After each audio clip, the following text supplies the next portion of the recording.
guys, BBI here. I want to stop and say thanks for tuning in and checking out whatever the video is about that's about ready to come up next. If you could take a minute and hit subscribe, I'd greatly appreciate it. And if you enjoy what you've seen here, make sure to hit the like button. We'd greatly appreciate your support. Anyhow, guys, all that aside, let's get on with the show.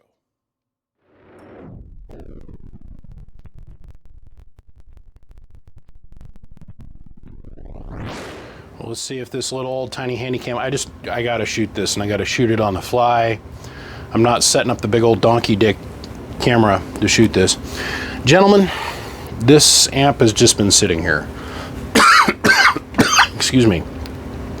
And I've been working on it, just kind of totally dinking around with it as I've been at the other job all day today. And I've installed these transistors in it.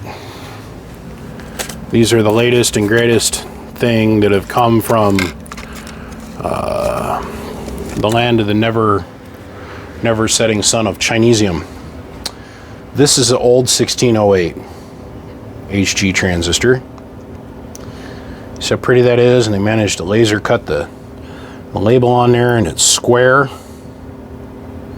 So like, if I can prop these up in my hand and they don't fall off, because the laws of physics are going to fight me on this video.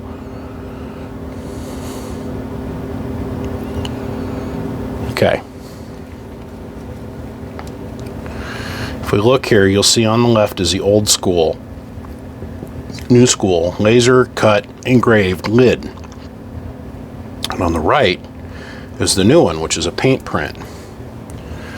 Now, we know that these are special, because if we look really close, we'll notice that the label isn't even on the lid square. Kind of got a droopy lip going on over here, drips down. But these tune more like the 2879Cs that he just now released to the market here. I played with them 2 or 3 years ago now myself. Not trying to date myself or anything, but they tune just a little bit differently, but they do produce slightly more power. And to help represent that, I thought, well, I've been twiddly farting around with this box throughout the day, just kind of playing. It required 150 on the input instead of our standard 180, and it called for a 100 puff capacitor on the output, which I used a metal clad cap. I went ahead and I stuck with the traditional windings of 1.5 turns on the output.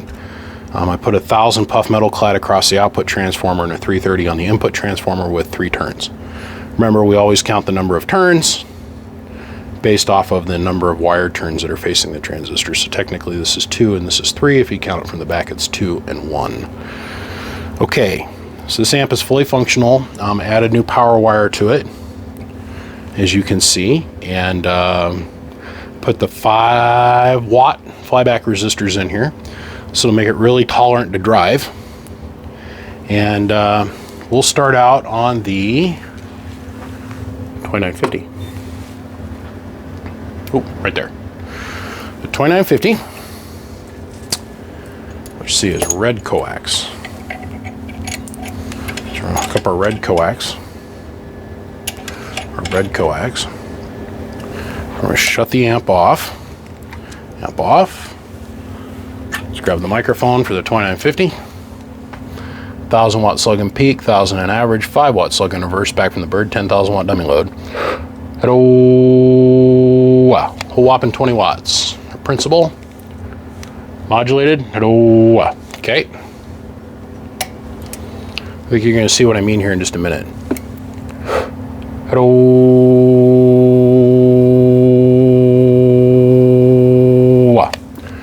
about 180 bird, almost 200 bird, and that's with the plain Jane Everyman's 2950. That's a 1 watt slug in reverse to represent our input tune.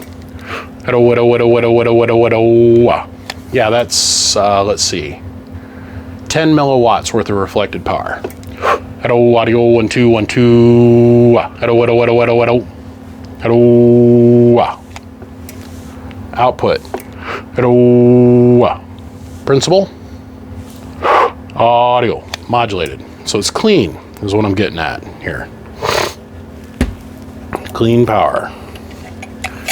Okay, let's quit screwing around with this little girly drive. And we're gonna hit this with our 490.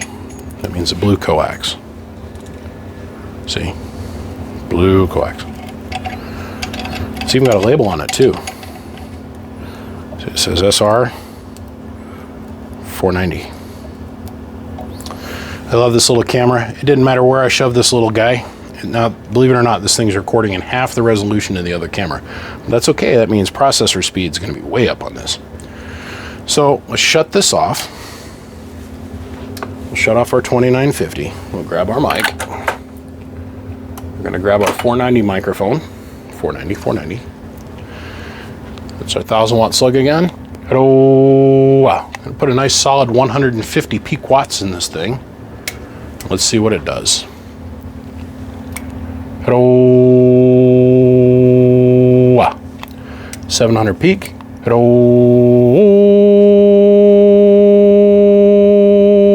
Wow. And almost 300 bird. Hello. Principal. Modulated. Now, in all fairness, it's not the amplifier, because right now somebody's going, oh look, it's oversaturated. No. Hello. It's the radio, not the amplifier. So, look, this amp has been sitting around for a long time.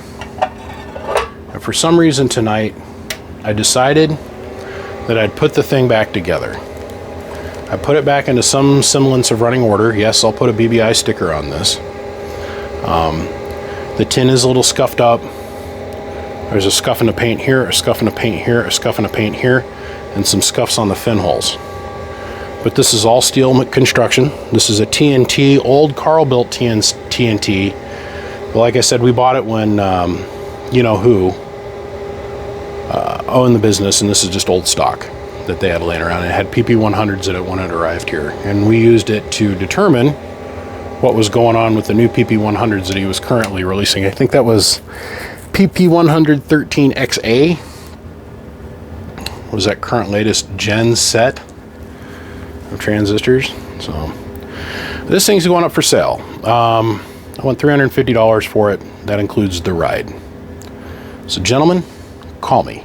This can be yours. First one calls me with the cash in hand gets the 700-watt 2-pill. Now I strongly suggest that you don't drive it like this. Put like a striker into it, a nice calm striker. Enjoy the 500-600 watts that's going to produce for you, and have a good day with it. Now remember, this is an AM only amplifier. No, I will not add sideband to it because there's no switch for it. And yes, before I run away,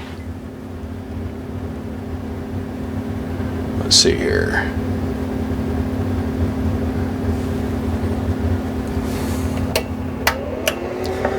I need a different radio. I don't think I have the speaker hooked up on my striker. I do not. Before I run away, I've got to demonstrate that everything works on this amp. So we'll hook up our 2950.